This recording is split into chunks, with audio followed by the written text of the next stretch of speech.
has called on stage also the Vice Mayor of the Municipality of San Jose, Vice Mayor Riza Eugenio Aquin. To our very beautiful inside and out and very hardworking Governor, my lodi in public service, Ma'am Susan Yap. Sa ating pong Presidente at CEO ng SSS, napakasipag at napakajaling person pero napakatalino at talagang maraming accomplishments not only sa GSIS as well as sa SSS sa ngayon. Our President and CEO, Sir Rolando Macasaet, Sir, as well as the commissioners and executives of SSS. I would like also, of course, batiin ang aking konsehal na pinagmamalaki po namin ang napakagwapong anak ng ating Presidente at CEO ng SSS, Councilor Miko Yap Macasaet. We usually call him boss naman, syempre. Sa mga lahat ng barangay councils na pinangungunahan ng inyong barangay captains at ng Presidente ng Liga ng Barangay sa aming pong bayan, LBO President Joselito Capitulo, as well as LBO President Bonifacio Francisco, tama po ba, sa Victoria. Sa lahat po na nandito ngayon, magandang umaga po sa ating lahat. Kasi nandito po sa program yung Respond ng LGU, siguro bago ako magbigay ng response sa ating mga bisita from the SSS, especially to Sir Rolly, gusto ko munang magbigay ng konting istorya or story about mga pension. My dad was also a former barangay captain and barangay kagawad. Katatanong ko sa kanya for 16 years. Nung natapos siyang barangay kagawad, barangay captain, wala na. Wala siyang GSIS, wala siyang SSS. Salamat na lang at nabigyan ng pagkakataon ng aking ama na maging mayor, vice mayor ng bayan ng San Jose. Kaya nagka-GSIS siya. Ngayon, may pension na siya, may pambili siya ng maintenance niya. So, when I entered public service, actually, this is my first time po na, this is my first time as vice mayor, and then naging konsehal din po ako ng bayan ng San Jose.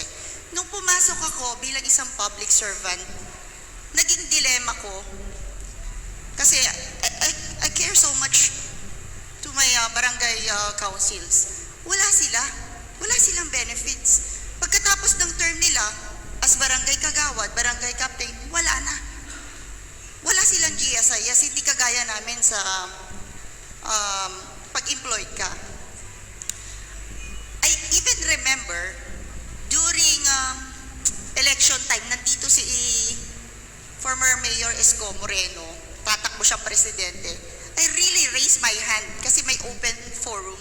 I raised my hand, ano ang pwedeng niyang maitulong sa barangay councils? Kasi wala nga naman silang GSIS. Sumagot naman siya pero hindi ko masyadong nagustuhan yung sagot niya. Ngayon ko lang na-realize na yung dilema ko para sa mga kagaya niyo na barangay council, ngayon ko lang na-realize at nakita, si Sir Rolly Macasaet lang palang sagot. Di po ba? Tama.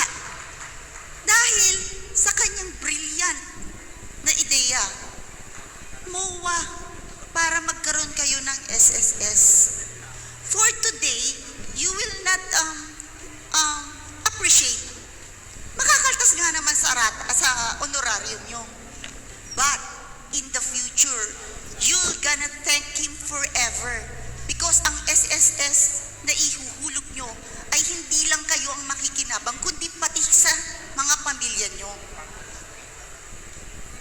Okay, naiintindihan niyo po ba? Di ba? Tama naman ako. Hindi pala kailangan ng isang presidente ng Pilipinas para lang magkaroon ng mga tao. Tayo po ay palad na may mga taong naluluklok sa gobyerno na naiisip yung kapakanan ng bawat isa sa atin. Siguro,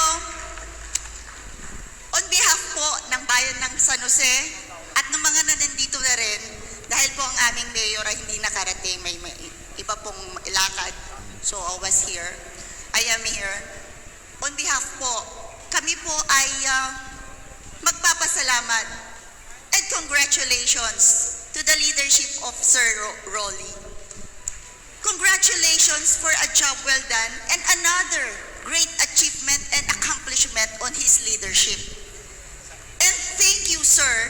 Thank you for the care and love and concern na binigay mo sa aming mga kabaybayan, especially sa mga barangay councils natin. Hindi man nila mararamdaman ngayon, but in the future, they will be forever grateful and thankful that there is one Sir Rolly Makasait na nakaisip ng ganitong napakagandang proyekto para sa inyo.